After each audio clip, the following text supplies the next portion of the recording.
This is Project Ranger, a custom NAS 90 soft top. Our client actually already owned this vehicle and sent it to us for a full restoration.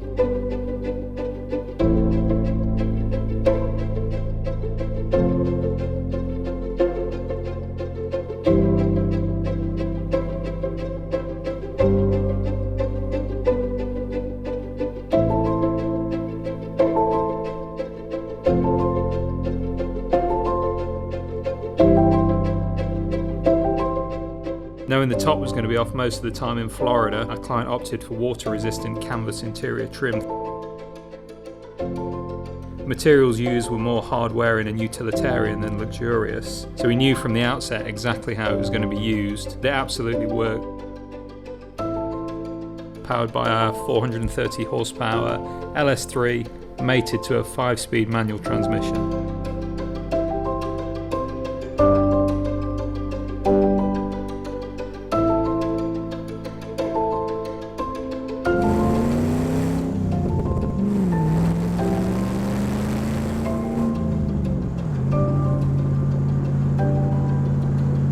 Driving a D90 soft top with the LS3 and manual transmission is an absolute blast. Tearing up and back down through the gears is something that we always enjoy here.